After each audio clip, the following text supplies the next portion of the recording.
Good evening students. हम लोग अपने कंजंक्शन के टॉपिक को आगे बढ़ाने के लिए आज फिर आ गए हैं। मैं लास्ट जो मैंने आपको वीडियो बनाया था उसमें कुछ बच्चे कह रहे थे कि सर इन्वर्जन को कुछ और क्लियर कर दीजिए, थोड़ा सा और आपको इनंसिएट कर दीजिए। तो मैं थोड़ा सा इन्वर्जन को आपको रिवाइज करा के फिर आगे कंजंक्शन को टेक फॉरवर्ड करता हूँ। इन्वर्जन का कंसेप्ट कोई बहुत ज्यादा कॉम्प्लिकेटेड नहीं है और मैंने आपको इस तरीके से भी समझाया है। केवल प्रॉब्लम बच्चों क्या है कि आप लोग डिफरेंशिएट नहीं कर पा रहे हो। मैथ्स का अप्रोच अलग है, लैंग्वेज का अप्रोच अलग है। Fine, language demands more practice I think then maths. हम लोग बचपन सुनते आ रहे हैं कि मैथ्स बाय प्रैक्टिस। इन्वर्जन का कंसेप्ट जान लेना एकदम अलग चीज है और इन्वर्जन के ऊपर क्वेश्चंस अटेम्प्ट करना अलग चीज है। मैंने आपको इन्वर्जन बताया है, मैं फिर बताने जा रहा हूं। मगर आप इन्वर्जन का कोई भी बुक उठा लो, कोई भी कॉम्पिटिशन बुक उठा लो, लूजन उठा लो, वीके सिन्हा उठा लो, आपके पास बुक नहीं है, आप इंटरनेट पे टाइप कर दो क्वेश्चंस ऑन इन्वर्जन, है ना, इन एसएससी या इन बैंकिंग। तो जो क्वेश्चंस आ जाए उन क्वेश्चंस को अटेम्प्ट कर जाओ और उसके बाद जहां पर फंसो वहां पर जो इंटरैक्टिव सेशन आपका जो भी रिस्पेक्टिव टाइमिंग है और क्लासेस है आप मुझसे पूछिए तो मैं आपको उसको समझाऊंगा तो आपको क्लियर हो जाएगा। मैंने आपको इन्वर्जन की डिफिनेशन बताई थी कि इन्वर्जन का मतलब ऑक्सिलरी वर्ब का अपने सब्जेक्ट से पहले आना।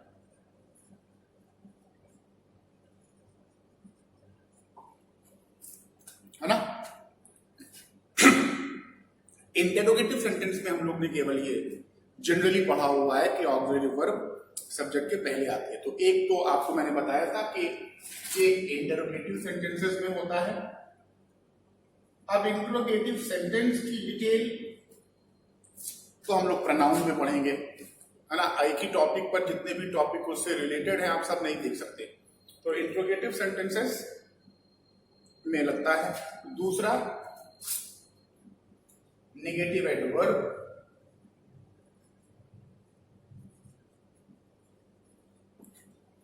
नेगेटिव एडवर्ब को हम डिटेल आउट इसलिए नहीं कर रहे हैं क्योंकि हम लोग टॉपिक ही स्टार्ट कर रहे हैं conjunction. Hardly, rarely, scarcely, no sooner, है ना। तो उसमें कितने बार नेगेटिव एडवर्ब आएगा और हर बार होगा कि नॉट ओनली हर बार होगा कि इस कंसेप्ट में इन्वर्जन लगेगा। और मैंने एग्जाम्पल भी आपको दिए। थर्ड वाले में ही बच्चों ने ज्यादा क्लैरिफिकेशन मांगा था। थर्ड का मतलब यह है कि कोई ऐसा एडवर्ब आए जो कि सब्जेक्ट ने जो काम किया है, जो एक्शन किया है, उस एक्शन को लिमिट कर दे, एक बाउंड्री में कर दे, टक इन कर दे। Fine, my brother plays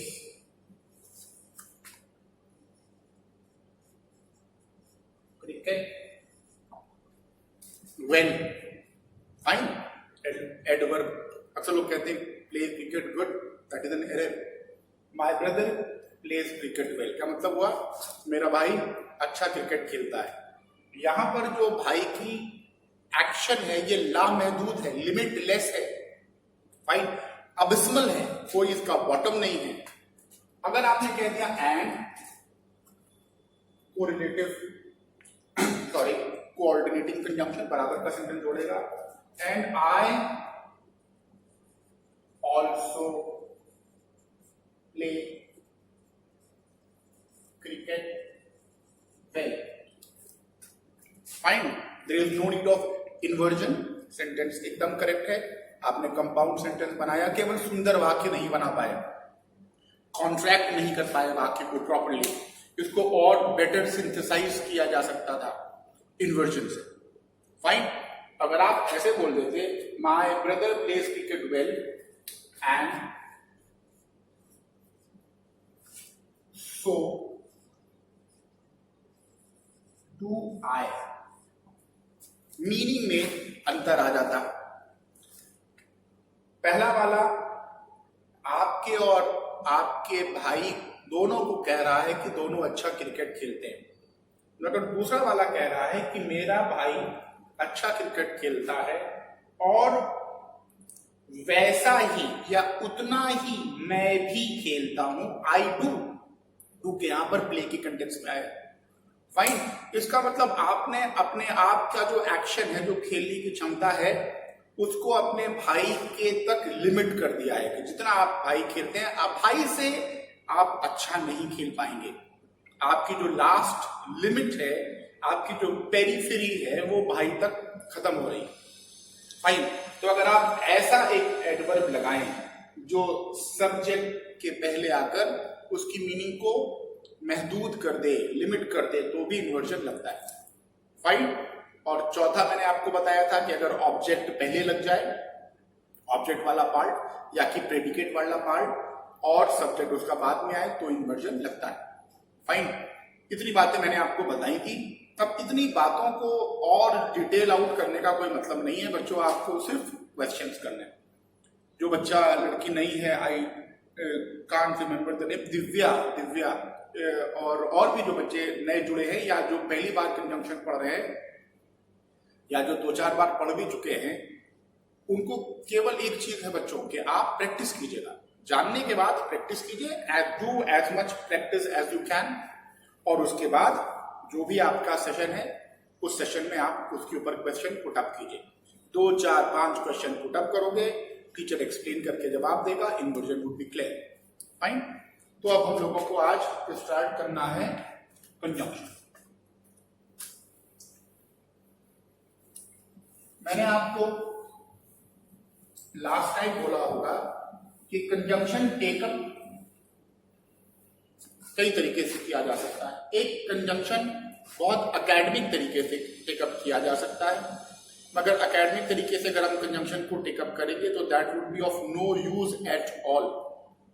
fine, conjunction coordinating और सबऑर्डिनेटिंग का, कंजंक्शन ऑफ पर्पस और कंजंक्शन ऑफ कंडीशन और conjunction of position and reason and cause, इतने प्रकार कोऑर्डिनेटिंग कंजंक्शन के, कॉप्युलेटिव, कोरिलेटिव एंड ब्ला ब्ला ब्ला, 5 प्रकार। इस सब चीजों का कोई मतलब नहीं है।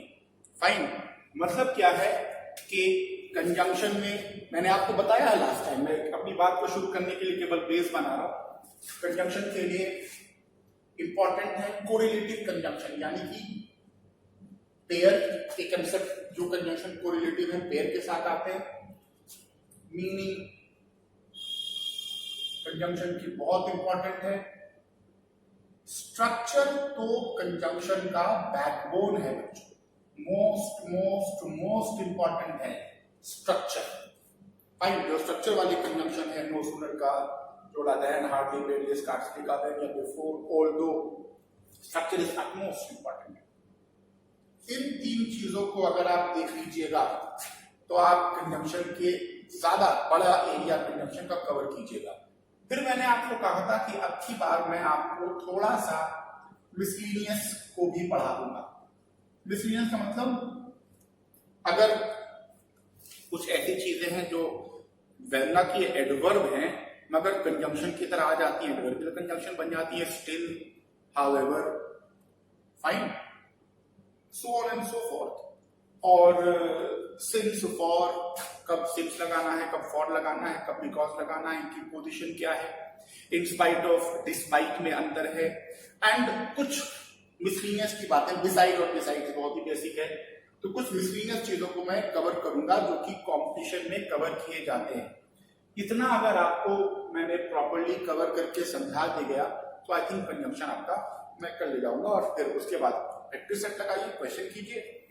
लूसेंट और वीके सिन्हा, इनके जो कंजंक्शन पर क्वेश्चन है, लूसेंट तो बहुत ही अच्छी किताब कंजंक्शन पर है ना, पढ़ाया उतना अच्छा नहीं है लूसेंट ने, थोड़ा सा बहुत ही ज्यादा डिटेल नहीं किया है, सिर्फ एग्जाम्पल देकर किया है, मगर क्वेश्चंस बहुत अच्छे लूसेंट ने टेकअप किए बच्चों। तो अगर कंजंक्शन में जो आपको पढ़ा रहा हूं, उनको पढ़ाने के बाद लूसेंट की क्वेश्चन कर लो और वीके सिन्हा की क्वेश्चन कर लो। आई, वीके सिन्हा ने पढ़ाया भी ठीक ठाक है, तो आपके कंजंक्शन एकदम बढ़िया से हो जाएंगे। कुछ कंजंक्शन में सुपरफ्लुअस होता है ना, जैसे अगर आपने सेंटेंस स्टार्ट कर दिया the reason why, reason wise से स्टार्ट किया है अगर आपने किसी सेंटेंस को, तो तुरंत देखो कि आगे वो सेंटेंस कहीं रीजन बताने वाले कंजंक्शन बिकॉज, ड्यू टू या ओइंग टू से तो नहीं जुड़ा है, 99% जुड़ा हुआ मिलेगा, एरर कर लीजिएगा। तो वो मिसलिनियस में मैं आपको कवर करूंगा।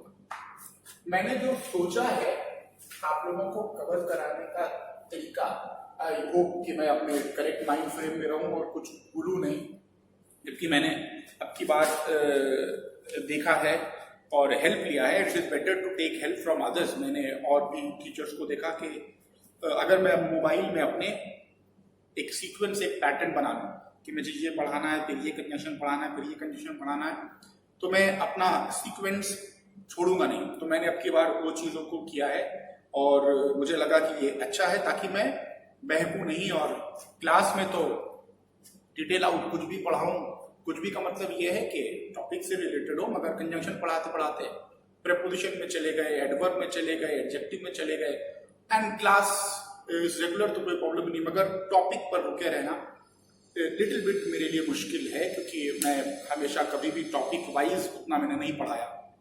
मगर मैं आपको इसीलिए थोड़ा सा अप्रोच में चेंज करके एक लिस्ट पहले बनाऊंगा कि मैं इतने कंजंक्शन फिलहाल टेकअप कर रहा हूँ। फिलहाल तो फिलहाल सबसे पहले मैं कोरिलेटिव कंजंक्शन, यानी कि जो पेयर वाले कंजंक्शंस हैं उनको टेकअप करके उनका स्ट्रक्चर, उनकी मीनिंग, उनमें अगर कुछ अतिरिक्त बातें मुझको बतानी है वो बताकर फिनिश करूंगा।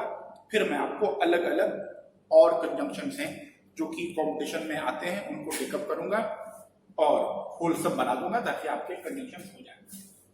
तो लिस्ट बनाइए, which is a heavy work for me, making list and all those things। Class में अभी किसी बच्चे को उठाते हैं, चलो लिस्ट बनाओ, मगर खुद ही बनानी है। तो आप लिस्ट बनाइए जो कंजंक्शन में पढ़ाऊंगा।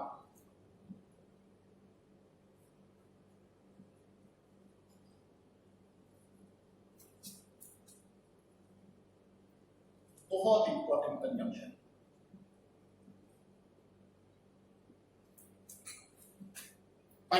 very important, utmost important।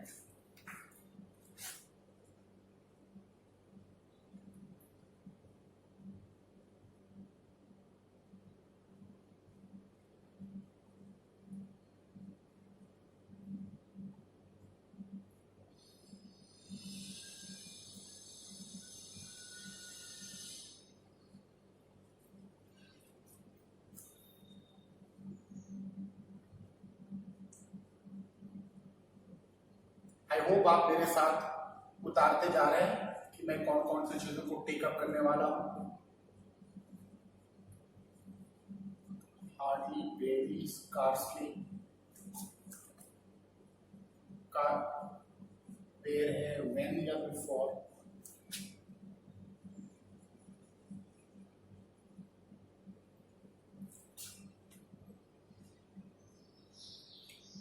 बहुत छोटा सा कंजंक्शन है, बिटवीन का जोड़ा and, between otherwise preposition, between the preposition, मगर ये प्रेपोजिशन होने के साथ साथ कभी कभी प्रेपोजिशनल कंजंक्शन बनाता है और कोरिलेशन में आता है।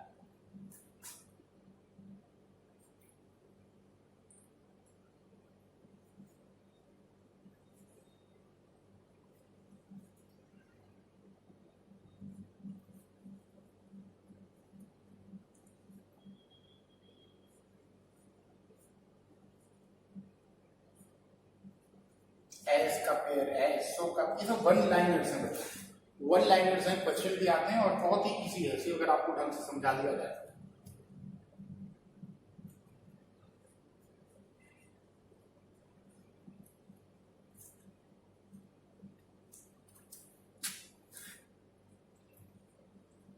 बहुत ही इंटरेस्टिंग कंजंक्शन है, बहुत ही इंटरेस्टिंग यूज है लेस्ट का जोड़ा। शुड, एक इंपॉर्टेंट कंजंक्शन छूट रहा है मुझसे, वेदर का जोड़ा और नॉट। एडवर्बियल एक बहुत अच्छा एडवर्ब है जो कंजंक्शन बना देता है और पेयर में आता है टू का जोड़ा, टू।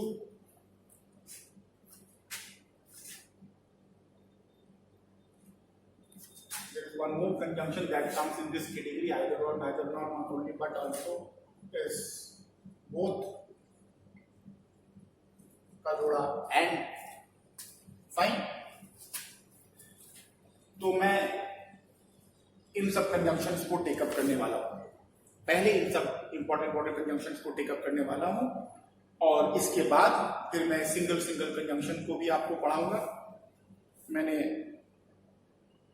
जो आपको पढ़ाना है उसकी लिस्ट बनाया हुआ है ताकि मैं मिस नहीं कर जाऊं और उस सीक्वेंस को फॉलो करूं। एंड मैंने आपको इसमें either or, neither nor, not only but also, whether or are the various scarcely, between and, although yet, the same हो गया as, fine. And then अभी मैं आगे rather or other का than and blah blah blah वो सब मैं आपको आगे कराता हूँ क्योंकि आज इतना ही बहुत है और एक lecture I think that would not be covered in one single lecture, इतना ही कवर करना मुश्किल हो जाएगा। तो आई होप आप लोगों ने जोल डाउन कर लिया है, उतार लिया है और अब मैं एक एक कंजंक्शन को टेकअप करता हूं।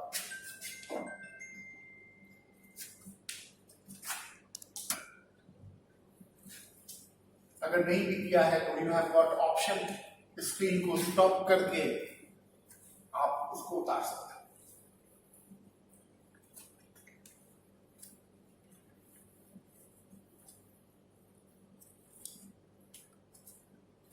ऑल्दो कंजंक्शन पहले हम लोग स्टार्ट कर रहे हैं। ऑल्दो या दो का जोड़ा येट भी है और कॉमा। फाइन, ये आपने सुना। मगर मान लो अगर हम सेंटेंस बना रहे हैं, Ram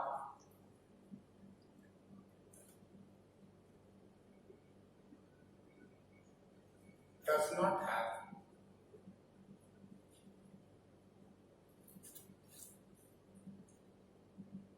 a mobile, although he is rich. Fine. क्या यहां पर हमने although और दो का पेयर लगाया है? नहीं। फाइन। ऑल्दो अकेला भी आता है। फाइन। तो ऑल्दो को रिलेटिव कंजंक्शन भी है, यानी कि अपने पेयर के साथ भी आता है ऑल्दो, और यहां पर आप दो भी लगा सकते हैं। ऑल्दो और दो ये एक ऐसी कंजंक्शन है जो बिना पेयर के सिंगल कंजंक्शन की तरह भी यूज होते हैं। फाइन। मैं याद रखिएगा, स्ट्रक्चर पहले पढ़ाऊंगा, पेयर वाले में पहले पेयर पर ध्यान देना है, फिर मीनिंग, फिर स्ट्रक्चर। फाइन। एक पेयर है ऑल्दो और दो का जोड़ा येट या कॉमा। क्या कॉमा भी किसी कंजंक्शन का पेयर हो सकता है? जवाब है, जिस प्रकार की अंग्रेजी हम लोग पढ़ते हैं उस प्रकार की अंग्रेजी में पंक्चुएशन मार्क को बहुत ज्यादा इम्फेसाइज नहीं किया जाता और कॉमन एरर में तो इंक्लूड नहीं करते हम लोग पंक्चुएशन मार्क को। कॉमा मगर अकेला ऐसा कंजंक्शन है ऑल्दो और दो जिसका जोड़ा आप येट भी रख सकते हैं और जिसका जोड़ा आप कॉमा भी रख सकते हैं। फाइन। मीनिंग क्या होती है दोनों की? यद्यपि, आई होप मैंने यद्यपि करेक्ट लिखा हो, मगर। फाइन। दो ऐसी चीजों को जोड़ते हैं जो आपस में कॉन्ट्रास्ट होती है। मीनिंग क्या है? मीनिंग इसमें क्या देखनी है? ऑल्दो और दो की कॉन्ट्रास्ट सेंटेंसेस। फाइन। दो ऐसे सेंटेंसेस को जोड़ रहा है जो आपस में कॉन्ट्रास्ट है। राम के पास मोबाइल नहीं है यद्यपि वो अमीर है। ऑल्दो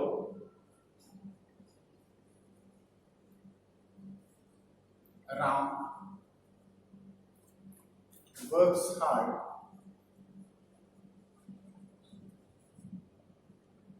yet he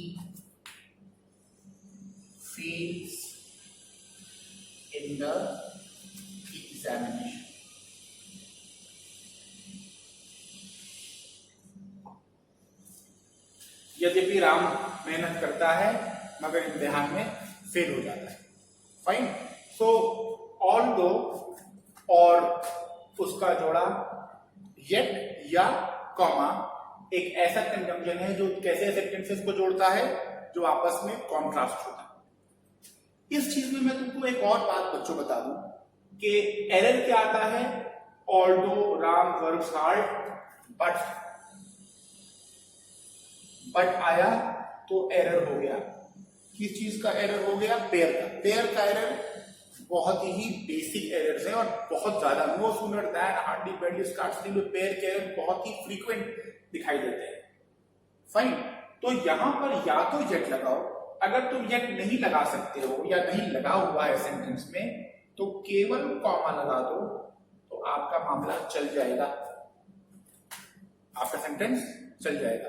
एक आपको महीन सी बात बताते चलें, कोऑर्डिनेटिंग कंजंक्शंस में ये ऑल्दो का जोड़ा येट, नाइदर का जोड़ा नॉर, आइदर का जोड़ा और, ये कोऑर्डिनेटिंग कंजंक्शंस है। कोऑर्डिनेटिंग कंजंक्शंस में अगर आप एक एक शब्द जोड़ रहे हैं, एक एक शब्द, तो कॉमा यूज नहीं होगा। For example Ram and Shyam are friends. Fine. आप यहां पर कॉमा नहीं लगा सकते। मगर अगर कोऑर्डिनेटिंग कंजंक्शंस फ्रेजेस या क्लॉजेस जोड़ रहे हैं, जैसे एक है ऑल्दो राम वर्क्स हार्ड, दूसरा है yet fails in the examination, तो you may use a punctuation mark, you may use a comma, you may use a comma. Semicolon, semicolon एक बहुत ही रेयर यूजेज है। हाउएवर का मैं पढ़ाऊंगा, मैं आपको पढ़ाऊंगा। हाउएवर में सेमीकोलन लगाकर बनाया जाता है, जो एकदम अलग सा रूल है। शायद मैंने कभी आप क्लास में पढ़ाया हो, कभी इस लेवल पर क्वेश्चन आया नहीं है, इस लेवल पे आप लोग जाते नहीं है, मगर मैं सब कवर करूंगा आपका। तो यहां पर मान लो कि तुम कॉमा भी लगाओ और येट भी लगाओ तो भी चल जाएगा, मगर फिर वो कॉमा कंजंक्शन वाला नहीं माना जाएगा। जैसे मैं नो सूनर का एग्जाम्पल देता हूं, तब आपको यहां आता हूं क्योंकि मैं थोड़ा और बातें बता रहा हूं। No sooner did Ram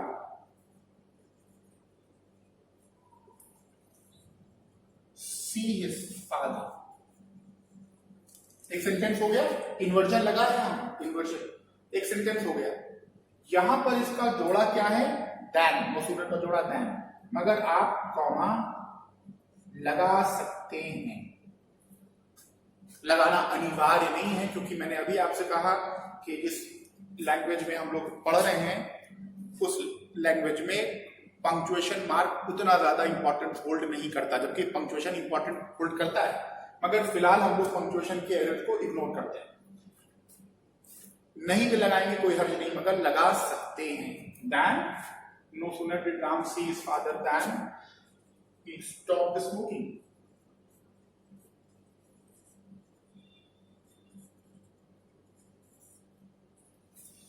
fine. तो ये बात निकल आई पंक्चुएशन की, तो मैंने कहा कि आपको ये भी बताता चलूं कि आप पंक्चुएशन मार्क भी लगा सकते हैं दैन। तो ये पंक्चुएशन मार्क का ग्रामर से उतना रिलेशन नहीं है, ये केवल कह रहा है कि इन दोनों के बोलने के बीच में छोटा सा पॉज है, छोटा सा सकता है, हल्का सा रुके, तो वो रुकने के लिए कंजंक्शन का प्रयोग, सॉरी कॉमा का प्रयोग किया गया है, और स्ट्रक्चर में दैन। क्लियर? मगर अकेला ऐसा कंजंक्शन है ऑल्दो जिसमें केवल और केवल अगर आप कॉमा लगा दें तो ये चल जाएगा। क्यों चल जाएगा? क्योंकि ऑल्दो जो है, मैंने अभी आपको बताया, अकेला भी एक कंजंक्शन होता है, अकेला भी एक कंजंक्शन होता है। तो यहां पर अगर आपने केवल एक कॉमा लगा दिया तो ये किस तरह से आया है? इस पॉज की तरह आया, और ये कंजंक्शन फिर कोरिलेटिव कंजंक्शन की तरह इस्तेमाल, इसका मतलब आपने नहीं किया और आपने इसको इस तरीके से इस्तेमाल कर लिया जो भी करेक्ट फॉर्म है। हो सकता है कुछ बच्चे कहें कि सर ये तो एकदम नई चीज है, एकदम करेक्ट है। और अगर तुम ना भी लगाओ, कुछ ना लगाओ, कुछ ना लगाओ और केवल कह दो ऑल्दो राम वर्क्स हार्ड, कुछ नहीं, ना येट ना कॉमा, ऑल लिख दो, he fails in the examination, वो भी करेक्ट इंग्लिश होनी चाहिए। फाइन, वो भी करेक्ट होनी चाहिए।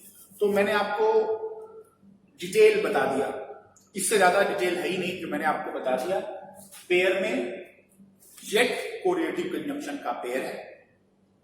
ऑल्दो और दो क्योंकि ऐसे कंजंक्शंस हैं जो कि सिंगुलरली भी यूज किए जाते हैं, कोरिलेटिव कंजंक्शन के अलावा अकेले भी कंजंक्शन आते हैं, इसलिए और रूल क्या है कि अगर आप कोऑर्डिनेटिंग कंजंक्शन है और वो दो फ्रेजेस या क्लॉजेस को जोड़ रहे हैं तो वो कॉमा से जोड़ते हैं, तो इसलिए आप उसको केवल कॉमा से भी जोड़ सकते हैं और बगैर कॉमा के भी सेंटेंस को चलाया जा सकता है। इतनी बातें आपको आई थिंक स्ट्रक्चर में करेक्ट क्लियर हो गई होंगी। स्ट्रक्चर में एक बात तुमको और बताएं, सेंटेंस का अगर पहला शब्द है तो आप ऑल्दो और दो दोनों का यूज कर सकते हैं। आई होप बच्चों तुम लोग लिखते चले जा रहे हो क्योंकि चीजें बाद में मिक्सअप नहीं हो जाए। ये अच्छी बात है कि चीजें रिकॉर्ड में है तो फिर तुम उसको बार बार रिमाइंड करके सुन सकते हो। वाक्य का पहला शब्द है तो दो और ऑल्दो दोनों का यूज किया जा सकता है, इक्विवेलेंट है, एकदम बराबर करेक्ट है, और मैंने आपको बीच बता दिया। फाइन, अगर वाक्य के बीच में है, जैसे कि मैंने आपको ये एग्जांपल दिया है, तो भी ऑल्दो और दो का यूज किया जा सकता है।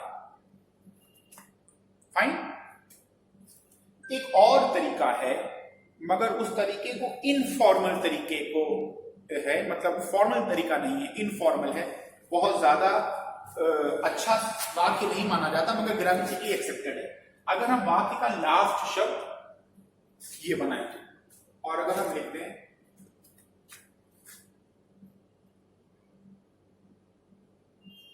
सेंटेंस में यहां पर लिखो, आई थिंक ये आपके स्क्रीन पे आ रहा होगा,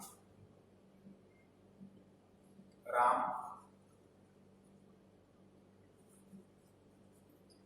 does not have a mobile, comma, he is rich though.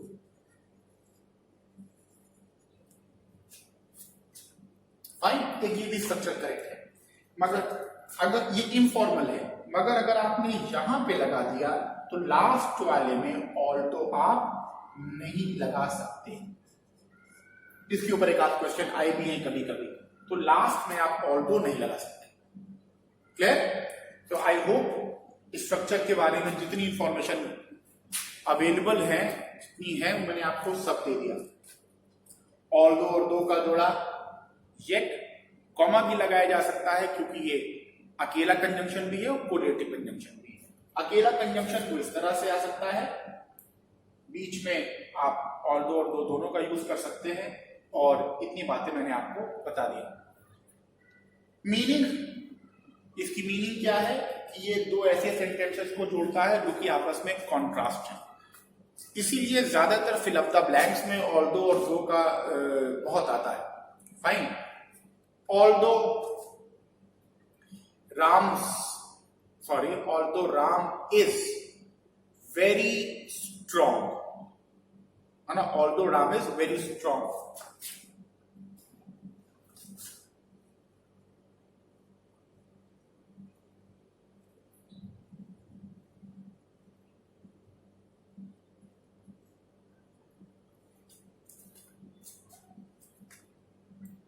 dash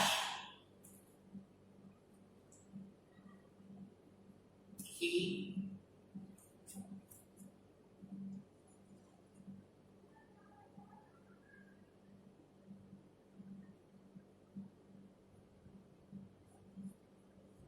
pick up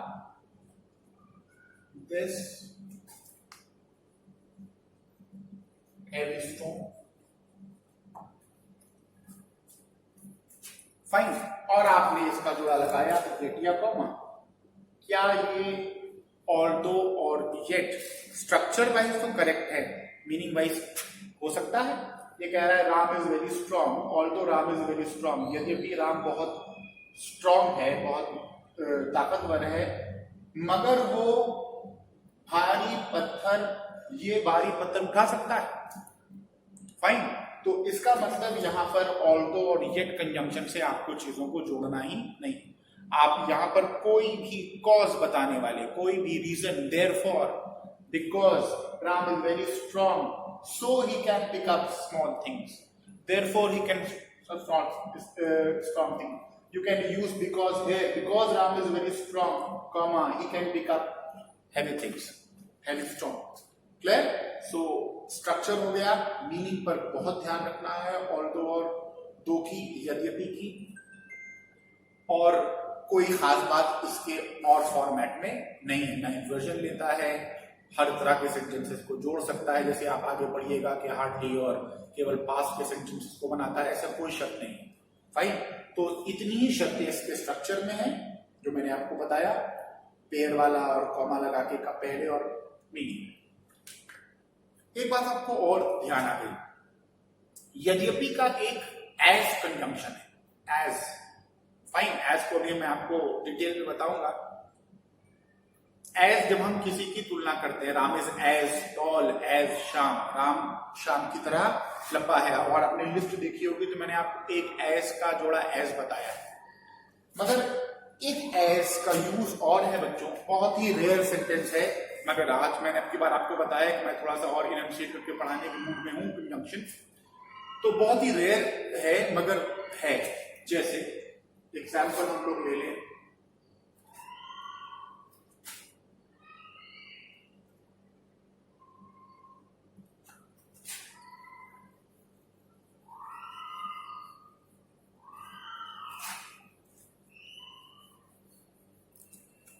I hope तुम लोग साथ साथ में मेरे उतारते चले जा रहे हो चीजों को, तो आपको इंटरेस्टिंग सेशन लगेगा अगर आप उतारते जाओगे तो।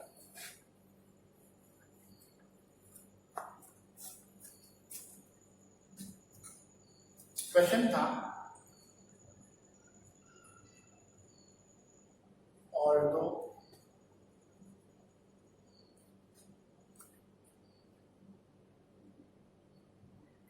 Ram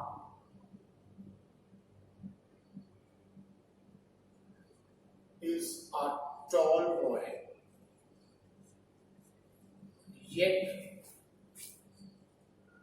he cannot reach the ladder.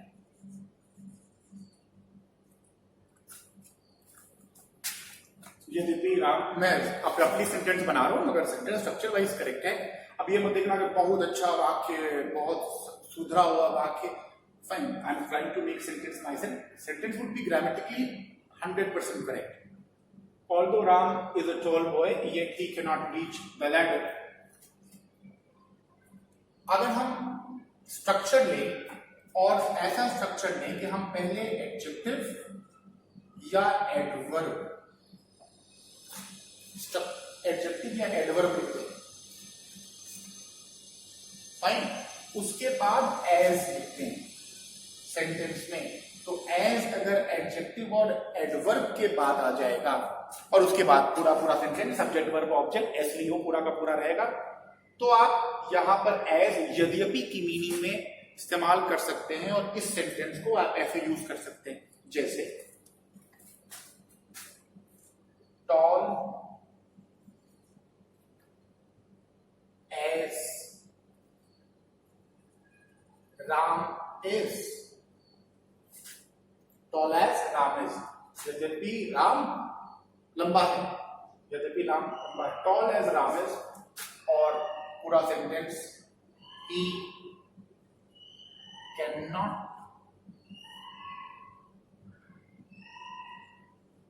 reach the ladder. Fine, I think आपको क्लियर है। मैं एक सेंटेंस और फ्रेम करके आपको दिखाता हूं, सेंटेंस आप नोट कर सकते हो।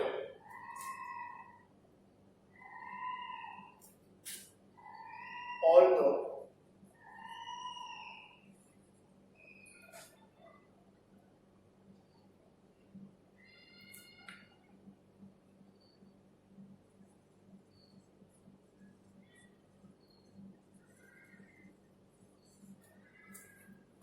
although Ram looks young, he lacks energy. Fine.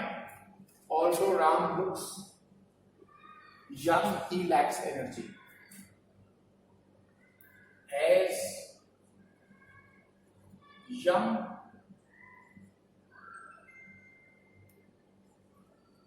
Ram looks, he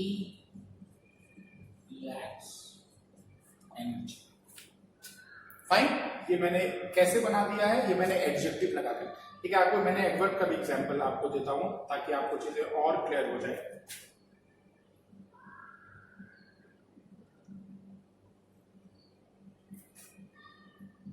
Slowly,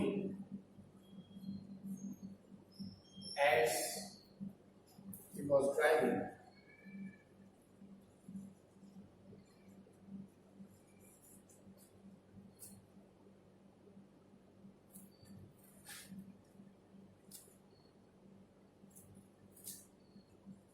he reached the place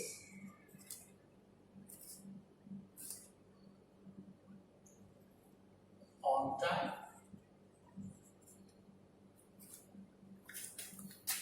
Fine.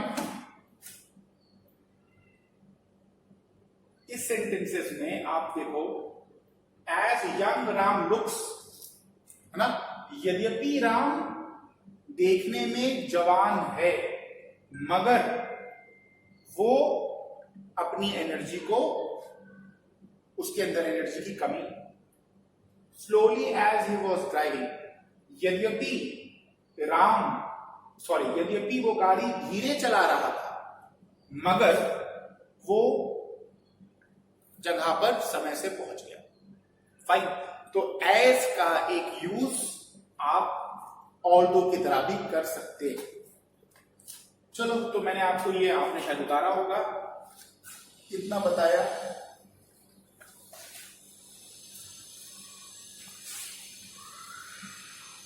एक और यूज है, वो मैं आपको मिसलिनियस में पढ़ाऊंगा.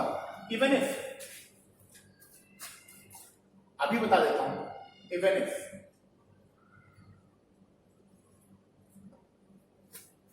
ये भी मोरलेस ऑल्दो की मीनिंग यही सेंटेंसेस को जोड़ता है ना. Even if you come to my house,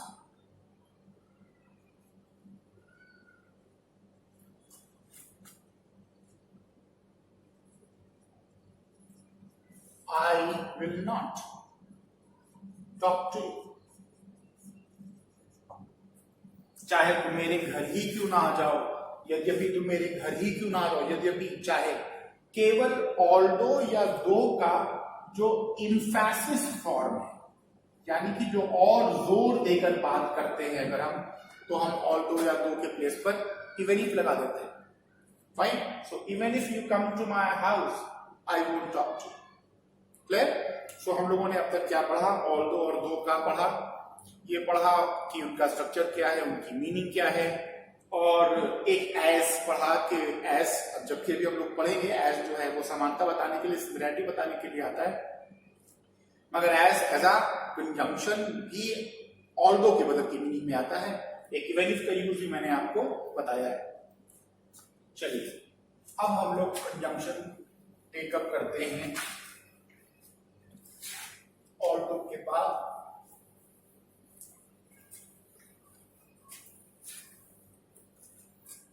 list में पहला कंजंक्शन था आइदर और.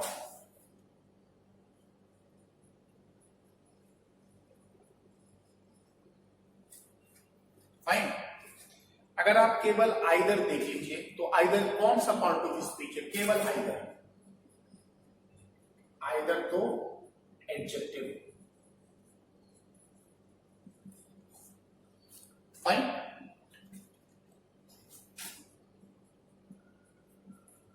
Either of the boys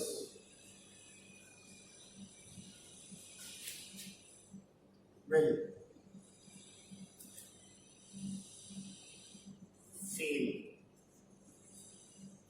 you.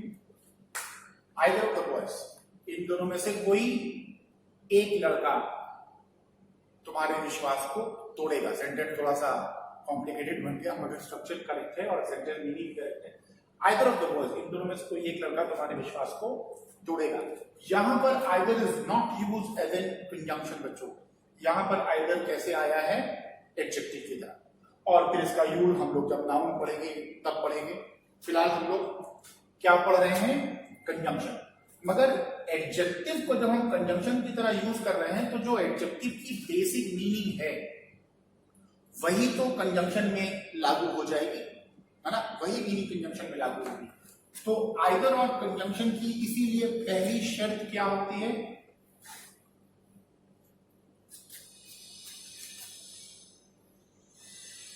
They can B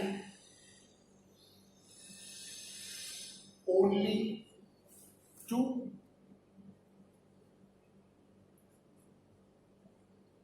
nouns और pronouns। दो ऐसे वाक्यों को जोड़ता है जिसमें केवल दो नाउन या प्रोनाउन। अच्छा, मीनिंग, किस मीनिंग में, या तो ये या तो वो,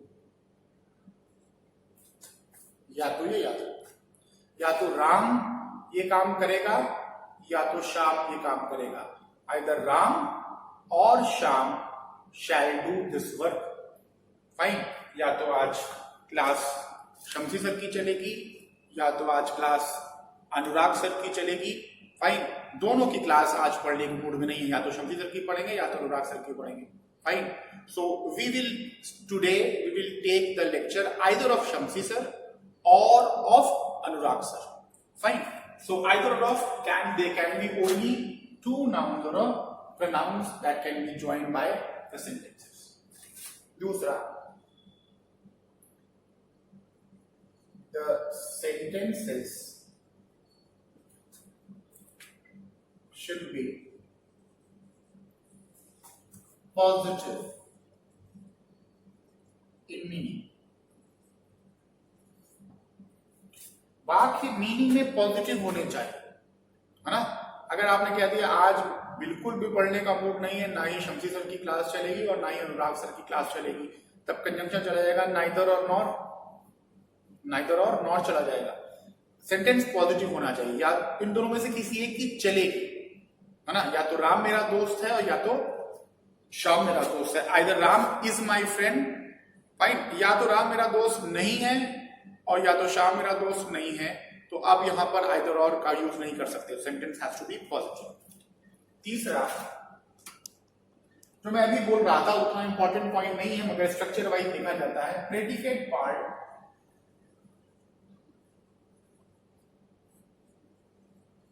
if same in the sentences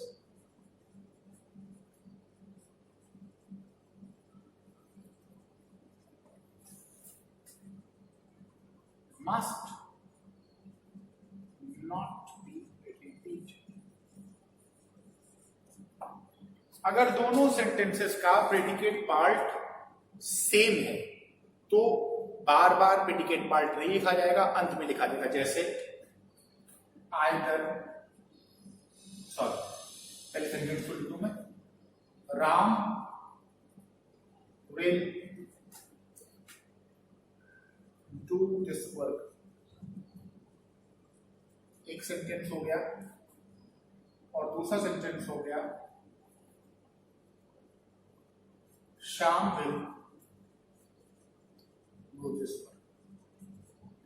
और आपसे कहा गया जोड़ दो, जहां पर जोड़ने की बात आई वहां किस पार्ट ऑफ स्पीच का यूज करना होगा आपको, कंजंक्शन का। जोड़ने का काम करता है कंजंक्शन, सिंथेसिस करता है, बहुत तरीके से जोड़ सकते हैं, नाइदर नॉट से जोड़ सकते हैं, not only but also, not only Ram will do but also Shyam, बहुत तरीके से जोड़ सकते हैं। फिलहाल हम लोग आइदर और से जोड़ेंगे। तो हमको ये नहीं लिखना चाहिए कि आइदर राम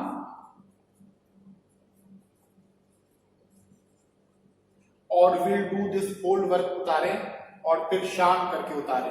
तो आइदर राम और Shyam will do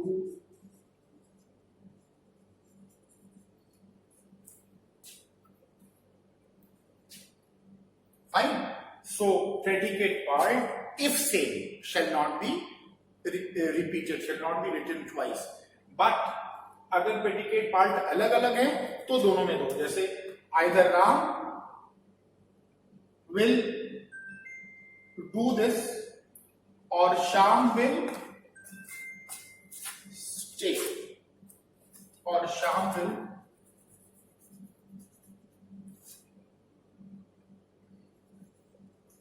stay at home.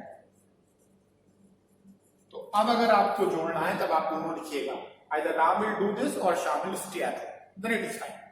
Fine.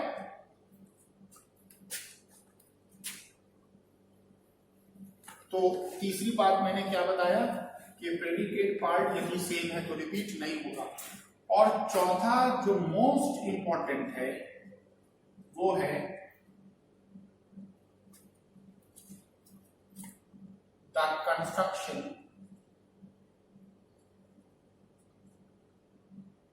नहीं, इसको ऐसे लिखते हैं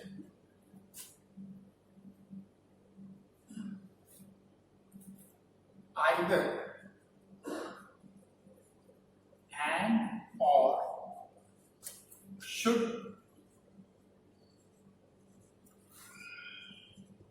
join the two sentences at the same part of speech. इसमें मैंने थोड़ा सा अपना देसी अंदाज मिला दिया है। आइदर और में ये जो सेंटेंसेस हैं ये सेम पार्ट ऑफ स्पीच को जोड़ेंगे। फाइन। इस बात को अभी मैं ओवर एम्फेसाइज करूंगा, नॉट ओनली बट ऑल्सो में, क्योंकि इस बात पर बहुत ज्यादा ही एरर आता है, बहुत ज्यादा ही एरर आता है। मगर मैं थोड़ा सा बता दूं, अगर आइदर पहले सेंटेंसेस के नाउन को जोड़ रहा है, सब्जेक्ट वाले नाउन को जोड़ रहा है, तो और भी दूसरे वाले सेंटेंस के सब्जेक्ट वाले नाउन पर ही लगेगा। अगर आइदर पहले वाले सेंटेंस में ऑक्सिलरी वर्ब के साथ आ रहा है तो और भी दूसरे वाले सेंटेंस में ऑक्सिलरी वर्ब के साथ ही आएगा।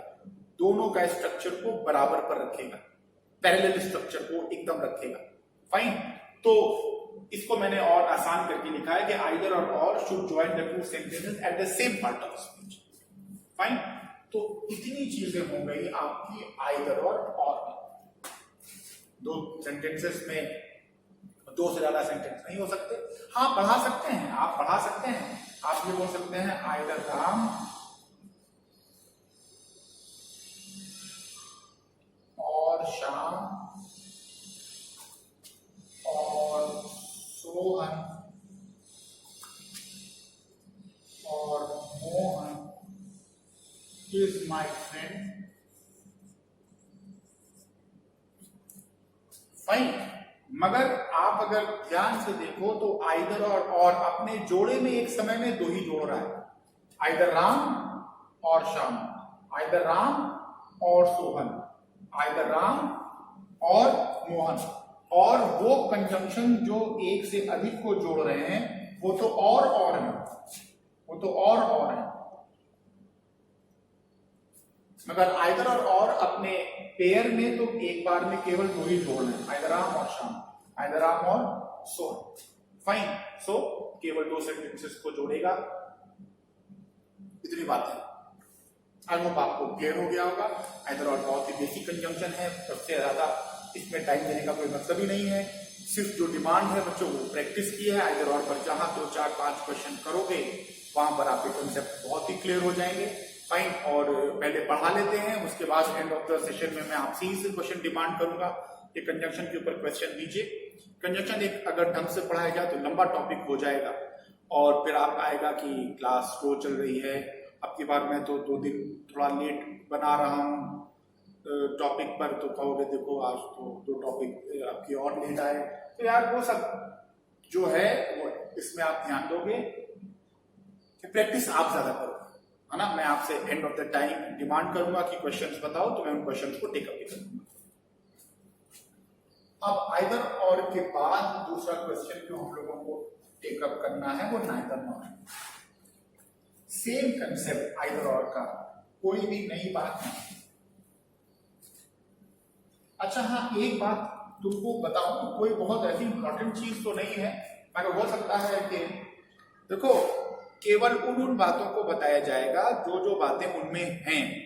अब जो बातें नहीं हैं वो बताने का कोई मतलब ही नहीं है ना। जैसे हार्डली बेडली स्कार्सली आपने पढ़ा, तो हार्डली बेडली स्कार्सली में हम लोग ये पढ़ेंगे कि हार्डली बेडली स्कार्सली केवल पास्ट के सेंटेंसेस को जोड़ता है।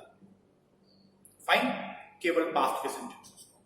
फिर हम लोग नो सूनर में आएंगे और ये पढ़ेंगे कि नो सूनर पास्ट के भी जोड़ पाता है और प्रेजेंट के जोड़ पाता है। फाइन, नो सूनर फ्यूचर के नहीं जोड़ता, हार्डली बेडली स्कार्सली ना ही प्रेजेंट के सेंटेंसेस बनाता है ना ही फ्यूचर के सेंटेंस बनाता है ना। अब आप कहिएगा कि ये जो दो बात आपने हार्डली बेडली स्कार्सली में पढ़ाई, ये बात आपने नॉट ओनली बट ऑल्सो में क्यों नहीं पढ़ाई? अभी नहीं पढ़ाएंगे। क्यों आपने आइदर और में नहीं पढ़ाया? क्यों आपने नाइदर नॉर में नहीं पढ़ाया? क्योंकि आइदर और नाइदर नॉर में ऐसा कोई मसला है ही नहीं, है ना। सेंटेंसेस की प्रेजेंट में बनना है कि पास्ट में बनना है या फ्यूचर में बनना है, ऐसा कोई मसला आइदर और में या नाइदर नॉर में नहीं है। तो जो बात ही नहीं है उसको बताने का कोई मतलब ही नहीं है। फाइन, तो और सब चीजें ऑटोमेटिकली मानी जाएंगी कि हैं, है ना। किसी भी टाइम के सेंटेंसेस को बना सकता है, टाइम के सेंटेंसेस को बना सकता है। फाइन, तो केवल जिस चीज में जो बातें इंपॉर्टेंट हैं, जैसे आपने आइदर और में इन्वर्जन नहीं पढ़ा। क्यों नहीं पढ़ा? क्योंकि आइदर और में इन्वर्जन लगेगा ही नहीं किसी तरीके से। फाइन, मगर अभी पढ़ने जा रहे हो नाइदर नॉर, अब इन्वर्जन आ जाएगा, है ना। आप same sentences hardly badly scarcely का जोड़ा व्हेन या बिफोर से जोड़ते हो, सेम सेंटेंसेस नो सूनर का जोड़ा देन से जोड़ते हो, सेम सेंटेंस जोड़ोगे एज सून एज से, मगर एज सून एज में केवल एक ही बात को हमको पढ़ना है कि as soon as no sooner का पॉजिटिव फॉर्म है, बात खत्म। इन्वर्जन नहीं पढ़ाएंगे, क्यों? क्योंकि एज सून एज में इन्वर्जन लगते ही नहीं। फाइन, एज सून एज का कोई जोड़ा ही नहीं। फाइन, सो जिसमें जो चीज नहीं है उसको बताने का कोई मतलब ही नहीं है। तो मान के चलना है जो बातें उसमें नहीं है, फिर वो चीजें ऑटोमेटिकली उन चीजों में जो आपको नहीं बताया गया है तो वो ऑटोमेटिकली उन चीजों में इंक्लूडेड मानो। जैसे आइदर और में टाइम का और किस टाइम में बनेगा ऐसा कोई मसला नहीं है, यानी कि आइदर और हर टाइम में बनाया जा सकता है। Either Ram will come or Shyam will come, either Ram came or Shyam came, either Ram comes or Shyam comes, all of them would be correct.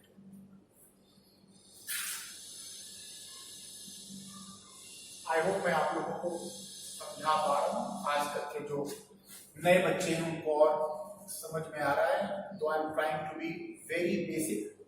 Neither not same वही चीज, जैसे आइदर एडजेक्टिव है वैसे नाइदर भी एडजेक्टिव है, मगर जब जोड़ने का काम करेगा तो ये कंजंक्शन हो जाएगा और अपनी जगह से और अपने काम से बचाना जाएगा कि इस time conjunction.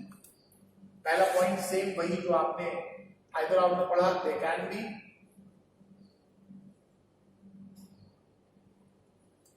only two nouns or pronouns in the sentence.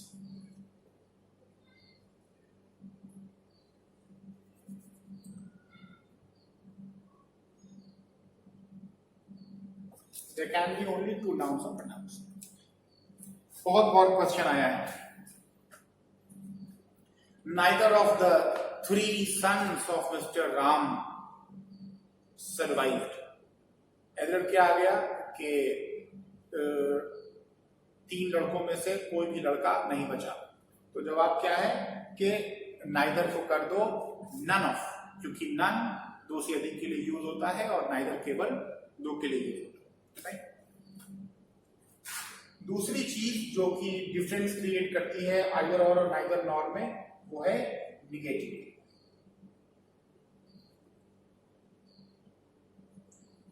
A sentence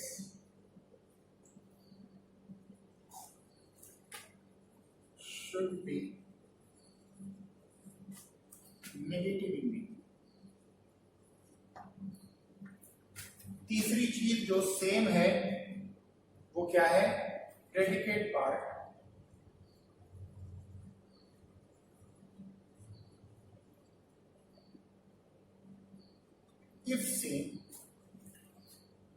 in the sentences.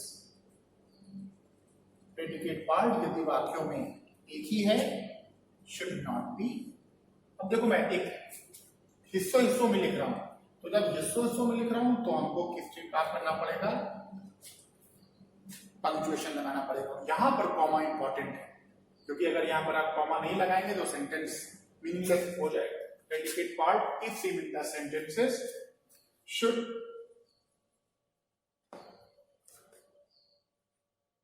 not be repeated.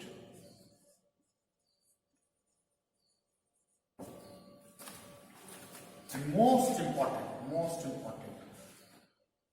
neither and nor, both